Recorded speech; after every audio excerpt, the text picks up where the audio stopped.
1896 का साल था। हिंद महासागर के किनारे बसा एक छोटा लेकिन बेहद महत्वपूर्ण द्वीप ज़ैंज़िबार। ये जगह मसालों, व्यापार और समुद्री रास्तों के कारण दुनिया के सबसे अहम व्यापारिक केंद्रों में से एक थी। यहाँ अरब, अफ्रीकी और यूरोपीय संस्कृतियों का अनोखा मेल दिखाई देता था।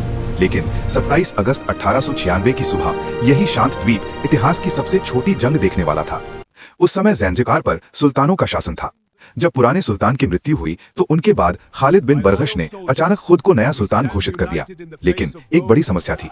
उस समय ज़ैंज़िबार पर ब्रिटिश साम्राज्य का भारी प्रभाव था और ब्रिटिश सरकार नहीं चाहती थी कि खालिद बिन बरगश सत्ता में आए।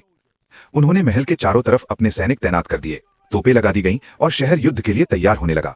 उधर समुद्र में ब्रिटिश नौसेना भी तेजी से आगे बढ़ रही थी। कुछ ही समय में कई विशाल युद्धपोत ज़ैंज़िबार के तट के पास पहुंच गए। इन जहाजों पर भारी तोपें और प्रशिक्षित सैनिक मौजूद थे।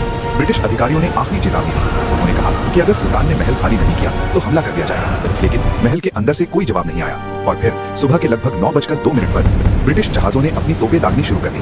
भारी गोलों ने सुल्तान के महल को निशाना बनाया। कुछ ही मिनटों में महल के हिस्से टूटने लगे, आग लग गई, धुआं पूरे इलाके में फैल गया। ज़ैंज़िबार की सेना ने जवाब देने की कोशिश की, लेकिन ब्रिटिश नौसेना की ताकत के सामने वे ज्यादा देर टिक नहीं पाए।